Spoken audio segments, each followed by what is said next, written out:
Take Back Your Health Now, Episode 47. You're listening to the Take Back Your Health Now podcast, the show that interviews the top doctors, athletes, trainers, and entrepreneurs to help you find the holy grail of health. Now here's your host, Dr. Dan Margolin. Hi, this is Dr. Dan Margolin with another segment of Take Back Your Health Now, where we pull out all the stops in search of health's holy grail. We're very excited to have Mr. Larry Olmsted. He's an award-winning journalist and author who has written several thousand articles for major newspapers and magazines worldwide over the last 20 years. A George F. Baker Scholar at Georgetown University, he did his graduate work at Dartmouth College. He has been a print columnist for two of America's three national newspapers, Investors, Business Daily and USA Today, and has written for many other prominent papers, including the Financial Times, New York Daily News, Boston Globe, Denver Post, South China Post, and others. He was named one of the 10 most extreme U.S. journalists by the Society of Professional Journalists and Travel Writer of the Year 2010-2011 by the state of Mississippi. Mr. Olmsted has spent the past 4 years researching the topics of real and fake food, a journey that took him to Japan, Alaska, Chile, Argentina, Scotland, Ireland, Italy, France, Spain, Portugal, South Africa, and all across the United States and Canada. He's also the author of Real Food, Fake Food. Larry Olmsted, what an introduction, sir. You have been all over the world, my friend. I got to say, Dr. Margolin, that's about the nicest introduction I've ever gotten.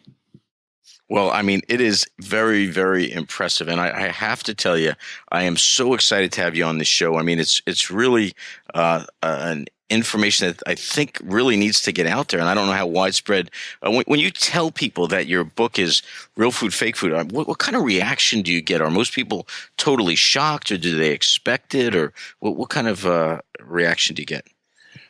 Usually, people ask me, well, what do you mean by real food and fake food? And when I start to explain it, they are usually very surprised. This is, sort of a crisis that a lot of people aren't even aware that the problem exists at all. But then, there's another group, because there's a couple of issues like olive oil, which 60 Minutes did a segment on. There's a couple sushi. So a couple of these things I talk about in the book have individually gotten a lot of press. So if people have seen any of those news reports, they tend to relate. Well, Larry, take us back to the beginning, sir. How did you get started with, what made you go to this? Well, I've always written on food. I love food, and I write on travel topics, and I think food is probably the most important travel topic, because whether you like museums or the beach or playing golf, you're going to eat when you travel. So everybody does it.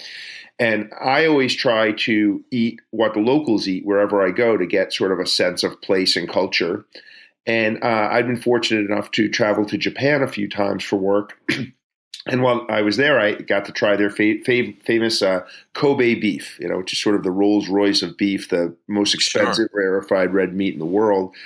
And then I came back to the U.S., and I would sometimes be in a fancy restaurant here and see Kobe beef on the menu. It could be $300 for a steak. It's crazy. And I tried it a few times, and it was nothing, didn't look or taste anything like what I had in Japan. So I wondered why that was. Yeah, what was the difference when you bit into? I'm just trying to. It was so dramatic that you could instantly tell. What makes the Japanese beef, Kobe, and other kinds of Wagyu so special really are the genetics. They're indigenous Japanese breeds, and what they have is a much higher degree of marbling or fat dispersion. So instead of the fat being sort of chunks or streaks of white in a sea of red like the meat we're used to, it's little tiny dots of white all throughout the meat. I describe it as if you hit a steak with a shotgun made of fat. So it's red with lots and lots of little white dots. So almost every bite is perfectly balanced in terms of fat and muscle meat. And so it looks much different. I mean, you see a picture of it, you say, wow, I've never seen a steak that looks like that. So when I saw it here, I knew there was something odd, and I looked into it, and it turned out that the importation of Japanese beef was completely banned by the USDA. That has since changed, but that was the case for most of the 21st century. So hundreds of restaurants across America selling Kobe sliders and Kobe burgers and Kobe steaks, and like I said, upwards of $300. Every single one of them lying, no Kobe beef whatsoever in the U.S. So I wrote about that. How could they do that? It almost seems unbelievable that they could get away with that. It does, but one of the issues, and this has to do with a lot of foods, especially foods named for places like Champagne and Parmigiano Reggiano cheese, and anything you associate with a place of origin. Kobe is a city; it's a place in Japan. That's why it's called Kobe beef. Is that the U.S. trademark law does not support geographically based food registrations. So the Kobe producers unable. They've tried many times. As have the champagne producers and the sherry producers and a lot of other food producers around the world, to get their product trademarked in the U.S. without success, which basically means it's completely unprotected legally. Wow, that's unbelievable. So it almost feels like what could you actually trust? I mean, how would you know of something unless you've been to, like you said, you've tasted a real Kobe? How would you ever know? Well, and that's a kind of a recurring theme I found in my book. It's not all, expensive and rarefied foods that are fake, but when they are expensive, they attract fakery because they're more lucrative. And in a lot of cases, it's made the fakery is easier because people don't know what these foods are supposed to taste like. If you're not an expert on Kobe beef, you don't know that they're not giving you Kobe beef. Another example that comes up a lot is truffle oil, right? It's become very trendy in restaurants in recent years to have truffle fries and truffle mashed potatoes and truffle this and truffle that because it sounds fancy. But truffle oil has nothing to do with truffles. It doesn't contain any truffles. It's chemical. It's made the same way you make perfume. It's made from a chemical derivative of formaldehyde. And so because very few people have ever actually tried black or white truffles, which are one of the most expensive foods in the world, they can concoct something that tastes sort of vaguely mushroomy, vaguely petroleum-ish, and pour it on fries and sell it to you as truffle fries. Oh, my God. And people buy that because they don't know what it's supposed to taste like. Wow. I mean, I saw a show on truffles. I mean, these are like, it's almost like a mushroom that's so rare they've got to go out into the woods and hunt them down. And, is that correct? Yeah, and they use dogs or pigs to find them underground because they have to search by smell.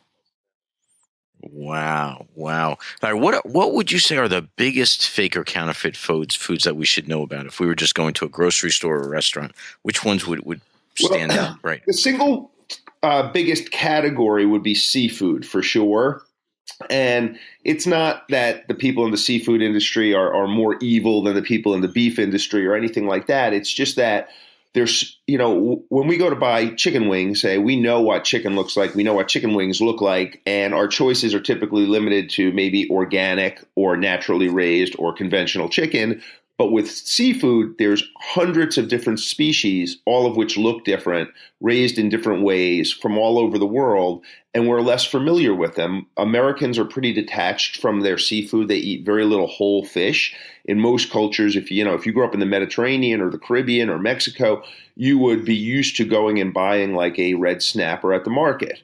We rarely do that. We go and buy fillets or steaks of red snapper that have already been processed. So we don't know what fish look like, what they're supposed to look like.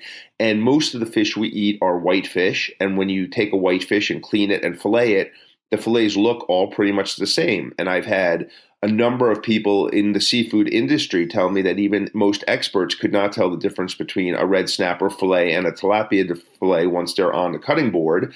Except the problem is red snapper can cost 10 times as much as tilapia. So a lot of restaurants and a lot of markets simply sell you tilapia when you're paying for red snapper.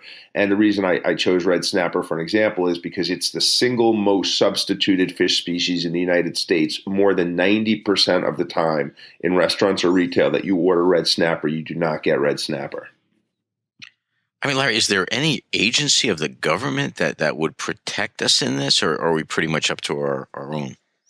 Most of the responsibility is with the FDA. The USDA is also involved, but the USDA, tends to regulate straight agricultural and farm products, which include, beef and pork and chicken, some biggies, but they're more raw products, whereas the FDA does anything that's been processed, packaged, and the FDA, oddly, in my opinion, they regulate both food and drugs, and they take the drug side of the equation much, much more seriously. And if you go, if you read a magazine and you see an ad for any prescription drug, there's 2 pages of small print that have to accompany that ad, or you see a commercial for a drug on TV and they go through all the horrible side effects. Really required really detailed labeling requirements, and sort of the opposite is true for food. The manufacturers are allowed to plaster, all natural on things that aren't, and the FDA, that's not something they ignore. They've chosen purposefully not to define natural so that it can be used any way people want. And there's a lot of things you buy a box of cereal that the FDA approves the labeling of, that's a picture of cereal with blueberries in it, and it doesn't have any blueberries in it, and it's legal. It doesn't say there's blueberries on the ingredient label, but you would expect when you see a picture of blueberries on the box that it had blueberries in it. And there's just tons of things like that I think the FDA is really at fault for. But a bigger issue, and this was probably the single most surprising thing to me in my book, is that the entire restaurant industry is basically exempt. The FDA labeling laws only cover retail products. So, you buy that box of cereal, it's regulated, but you buy a bowl of cereal in a restaurant, it's not regulated. And that's where all these claims of Kobe beef and dry-aged, grass-fed, organic, wild-caught salmon on restaurant menus can often be blatant lies, but in a lot of cases, they're not even breaking a law. Oh my God. I saw something that you had written, I guess, about the sushi fraud, and that they did DNA testing of the fish in New York. Well, can you tell us a little bit about that? Yeah, and sushi is probably, the one category of restaurant that's the worst. And I love sushi, and this has really affected me. I can hardly eat sushi anymore. There have been a number, this started actually, interestingly, about 20 years ago. A couple of high school students in New York, 2 friends, girls, did this as a high school science project. They went out around the neighborhood and bought a bunch of sushi samples, then had them DNA tested, and found that a lot of them were not the species of fish they claimed to be. The New York Times picked up on their story and it did its own test. And since then, this has been done all over the country by, Inside Edition just did it. The Dr. Oz Show just did it. Newspapers have done it. LA, New York, all over the country. And every time they get basically the same results, which is almost all of the red snapper is not red snapper. There's something widely used in the sushi industry called white tuna, and it's really weird because you go to a lot of sushi places and you'll see white tuna on the menu, but you never hear of that anywhere else because there is no such fish species as white tuna. So they use this term white tuna, and it's there is no such thing as white tuna, so it's 100% of the time not white tuna. But in most of these tests, it's not any member of the tuna family at all. So people are buying spicy tuna rolls. All kinds of tuna products at sushi restaurants that aren't tuna. Crab meat is almost never crab meat. So there's a lot of problems with the different products in the sushi restaurant. And this is so widespread. And they tested in New York dozens and dozens of restaurants, and they could not find one that was accurately labeled in the Oceania test. And then when Inside Edition did it, the only restaurants that they did that passed were the real expensive ones, like Nobu, which fly in their own fish from Hawaii and from Japan. So to me, sushi is something is best left for special occasion expense accounts. Oh my God. Let me ask, what in terms of that, are there any health concerns that are the fish that they're using less healthy for us? Are they farm bred versus wild? How do we differentiate that? Yeah, there's actually a lot of health concerns with the seafood, and so they can range. Now, most Americans prefer to buy, especially with salmon, which is the big one, wild caught versus farmed. And a lot of times when you see wild caught on the menu, they're actually selling you farmed. And in that case, they're using antibiotics and other drugs and artificial feed that may or may not be bad for you, but a lot of people choose, they don't want to ingest those. So you're getting them sort of unbeknownst to you when you are tricked into eating the farm salmon. But with the species substitution, it's worse because a lot of times these fish, like red snapper, is never farmed. All red snapper is wild caught. So you have this presumption that it has no drugs and was raised in the ocean naturally when you order it. But one of the most common substitutes for red snapper is a fish called tilefish, and it's so high in mercury, it's on the FDA's do not eat list for pregnant women and children and sensitive diners. And so, you're being fed something that, is arguably quite bad for you. And then in a lot of cases, the substitutes are tilapia or panga or other cheap farm fish. And most of these fish, almost all of them, over 90%, are imported from farms in Southeast Asia that have repeatedly been found to have all sorts of abuses using antibiotics and other drugs that are banned in this country. The FDA, there's a big problem with shrimp in particular. Shrimp is the seafood we consume the most of in the United States per capita, and almost all of it is imported from farms in Southeast Asia. And the FDA stepped up their inspections 2 years ago of imported seafood, and as a result, they had a record number of what they call import refusals, which is where they stop a shipment and say it can't enter this country. And in almost all cases, that's because it contains drugs that are banned in the United States. But this has been going on for decades. Larry, like how would they know that with the shrimp? So they would actually test the shrimp and they would find those drugs were in the shrimp itself? Yes, and that's the thing about antibiotics in our food supply is they're widely used even in this country, and it's not that it's illegal to use antibiotics, it's just illegal to use antibiotics that have been banned, and in many cases because they're known carcinogens or they have other health product related issues. But also most of our agricultural rules are supposed to ensure that the antibiotics are not in the food when we eat it. So with like cattle, for example, there's a period of, I forget how many weeks, but a few weeks towards the end of their life before slaughter that they can't be given drugs, and it's supposed to leave their system. But many, many tests still find the traces of these antibiotics, and they just did one at a university with the farm salmon. Same thing. They're not supposed to contain these antibiotics when you eat them, but they often do. And these are legal antibiotics, but still, most people in the medical profession now agree that the ingestion of all these antibiotics in our food is leading to the problems with drug-resistant superbugs. Yeah, and a lot of the guests on our show speak about gut, the flora, and how the antibiotics affect that. And I guess if you're taking antibiotics, you don't even realize that you're taking them in, and you're taking them in with possibly every meal or every other meal. I can't even imagine the consequences of that. Well, I say in my book, if you think, we talk about a lot about the medical system in the United States, right? And if you think about all of the hospitals and all of the urgent care clinics and then all of the pharmacies, if you live in a place like New York, there's a pharmacy on every block, all those CVS's and Rite Aids. You think about all of those combined and then add in veterinarians, right? They dispense a lot of antibiotics. Right. Combine all of that is a small fraction of the antibiotics used in the United States. The vast majority of antibiotics manufactured go directly into animal feed, far more than we use in healthcare. So, really, I had no idea. Larry, let me ask you a question. How has this affected you personally? I mean, this has got to be sort of an eye-opening experience. I mean, what was your reaction when you really realized the depth and breadth of this?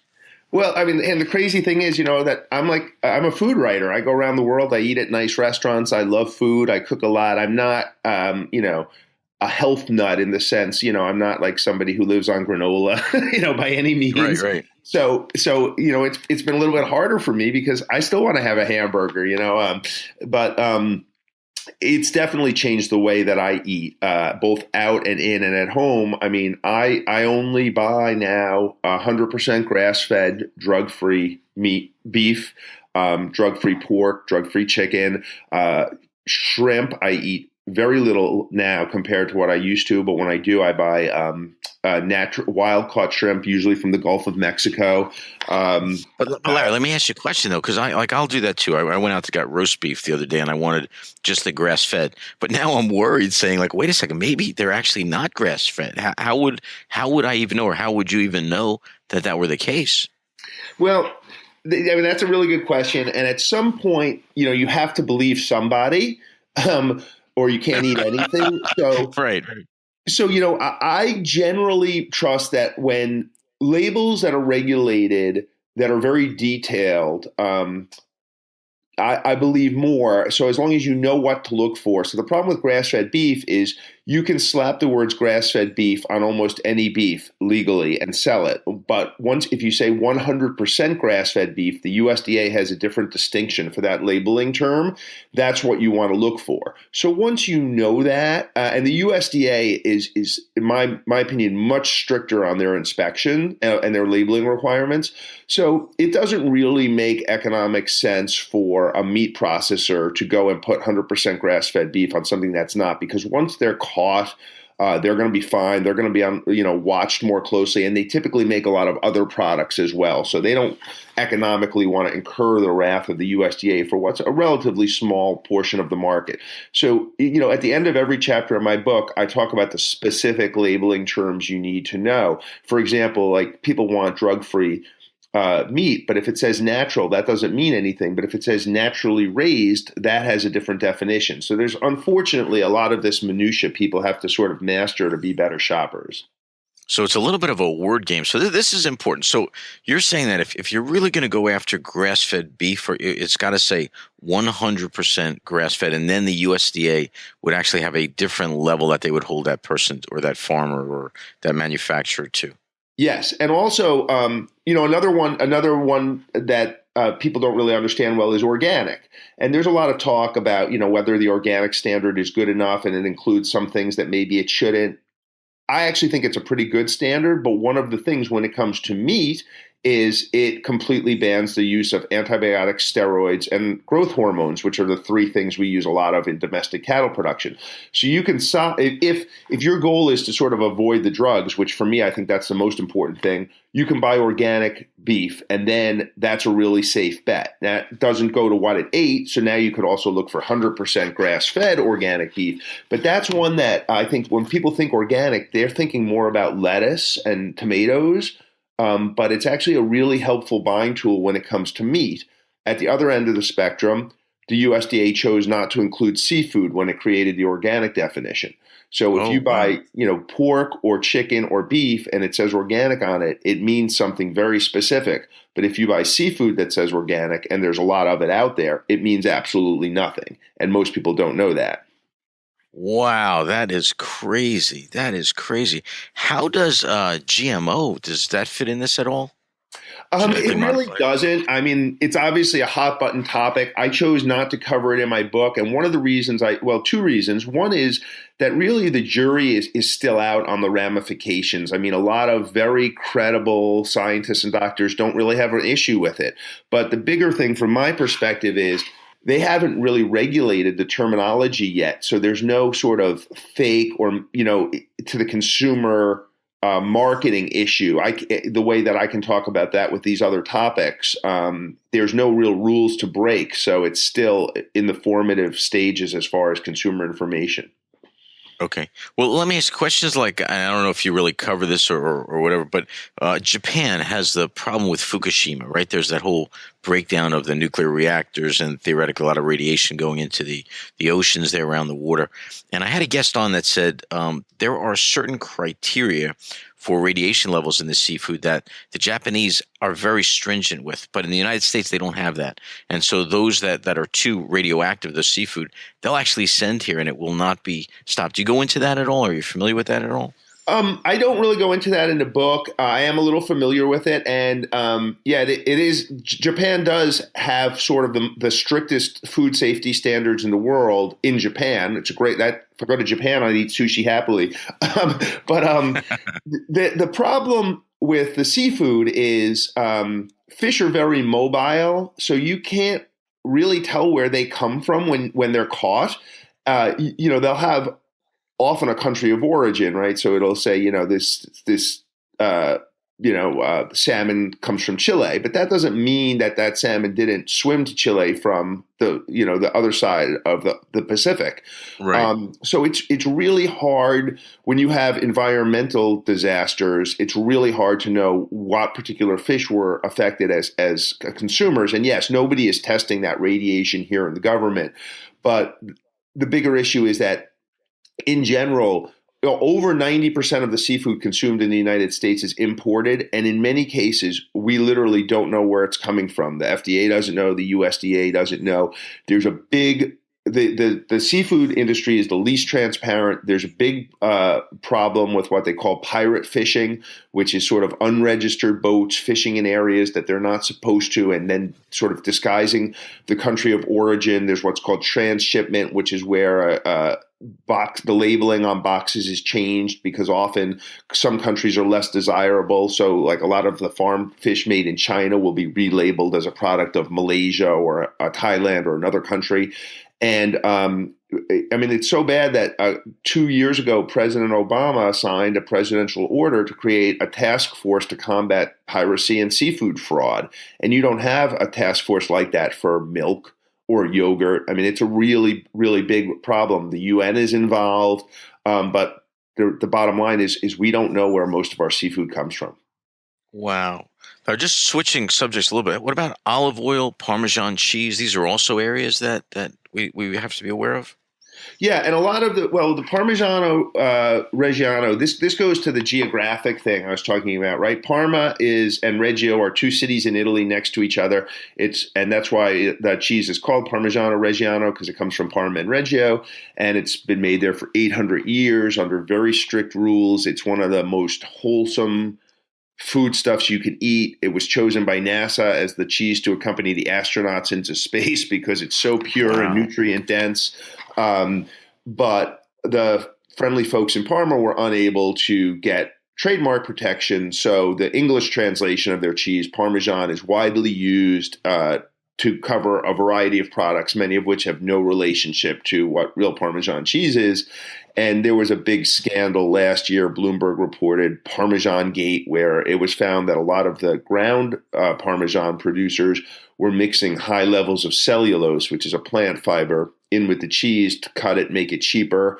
So you're buying a shaker of cheese, but you're paying for some what they would call sawdust. I think that's a little bit of a media inflammatory hyperbole, but it's certainly not something that belongs in cheese. And so that's one of the simple problems to solve. And it's similar with a lot of foreign cheeses. If you know what to look for, you can buy real Parmesan very easily in the United States. It's often cheaper than the fake version. So that's an easy one to solve. The olive oil issue is a little bit harder. It's gotten a lot of press, probably as much as sushi, one of the most talked about fake foods. 60 Minutes did a big expose, been a lot of press. Excellent book on the subject called Extra Virginity, about the whole olive oil market.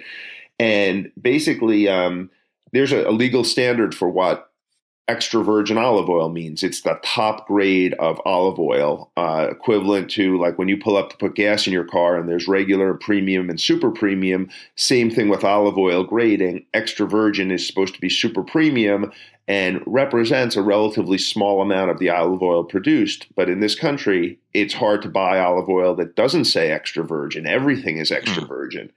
And there have been numerous studies, and the percentages vary widely depending on the study, but a substantial portion of olive oil purchased in supermarkets, when tested, fails to meet the grade to be called extra virgin. And I give a lot of tips on this because it's hard to, olive oil labels are fraught with misinformation. Big one is Americans really love buying olive oil from Italy. That's when they ask consumers, how do you choose your olive oil? That's the number one answer. I want it to be from Italy. So you see a lot of bottles in the store that have pretty pictures of Tuscan farmhouses and Italian seeds. Right. Say bottled in Italy. And they are, but it's not Italian olive oil. They buy olive oil from all over the world, bring it to Italy in tankers, and put it in bottles there so that they can legally say it's bottled in Italy. Oh my God! People would maybe buy that olive oil if it said product of Syria, but it says bottled in Italy, so they do. And Italy does not even produce enough olive oil to meet its own domestic supply. And they make excellent olive oil in Italy, but Italy is the number one exporter of olive oil in the world. They're also the number one importer of olive oil in the world. So they basically buy up all the olive oil, bottle it, and ship it out of the country. Wow. I had a patient actually who was from Italy go there and actually give me olive oil. It brought me back a bottle from her cousin's farm, and it was totally different. It was one of those things where you just go, wow, that is, you really get the difference in something fresh like that. I did a book signing earlier this year in Ann Arbor, Michigan, and there's a store in Ann Arbor called Zingerman's Gourmet Store that's famous. They have a mail order catalog, and they came and did an olive oil tasting at my signing. And, the audience is full of food lovers, been to nice restaurants, and everyone has that reaction like, oh my God, I've never tasted good olive oil before. And it's mind-boggling. The olive oil that I use at home now, every time I have to open a new bottle, I call my wife, because when you crack the seal, the whole house smells like you're in an olive grove, and you just don't get that with the supermarket olive oil. Wow. Larry, let me ask you, one of the reasons for the show is we're looking for that holy grail of health. If I were to pose that question to you, sir, what do you think is the holy grail of health? I think the single most important issue is to avoid taking drugs when we're eating food. I mean, this issue of the antibiotics in our food supply is so much bigger than people realize. I mean, it's like you're taking drugs every day and you don't know it. These are drugs that you would need a prescription for, and typically would only take for a certain period of time. And the growth of these antibiotic-resistant superbugs, it's a health crisis. And it's not like a future zombie apocalypse story. It's happening right now. People are dying, thousands of people. It's costing hundreds of millions of dollars. It's a problem in the hospital. And I believe that a lot of this is directly related to what we eat. And, for example, red meat gets a bad rap in the medical community. People are always like, oh, you should eat less red meat. But if you look at the countries that eat the most red meat, and the U.S. is high, but we're not the highest. The biggies are Argentina and Uruguay. They eat twice as much red meat per capita as we do, but they have much, much lower rates of heart disease. I believe the reason is because the red meat they eat is naturally raised the way it has been for centuries in all of the world, where the cattle eat grass and don't take drugs. And it's not just antibiotics, it's also steroids and hormones. And this stuff is in our beef, our chicken, our pork, our seafood, our cheese, eggs, milk. So I think that's the single biggest thing. If you can start to kind of clean up those foods that are affected by drugs in your diet. The anecdotal evidence, the people around the world who have the best health are the ones who are not taking those drugs in their food. Larry Olmsted, I want to thank you so much for an amazing interview. You really opened our eyes. How would people that want more information, how would they get in touch with you, sir? Well, my book is widely available. It was a New York Times bestseller, so pretty much every bookstore has it. Amazon has it. It's out on audiobook, ebook, Kindle. But I also have a website, realfoodfakefood.com, where I put up links to a lot of these articles and stories from 60 Minutes and Inside Edition, and just sort of other information on the topic that's outside of the scope of my book that people might want to take a look at. Wow, Larry Olmsted, is there a website or an email that they can get in touch? Realfoodfakefood.com. So same as the title of my book. Great. Larry Olmsted, I want to thank you, sir. Thanks for being on. This episode is sponsored by New Jersey Foot and Ankle Center in Orodo, New Jersey. Remember, when you have a foot problem, you've got a foot doctor in the family. Weekend and evening appointments are available. Call us at 201-261-9445. Once again, that's 201-261-9445. Thanks for listening. Check out the show notes over at drdanspeaks.com. If you're loving the show, head over to iTunes and leave us a review, and we'll catch you next time.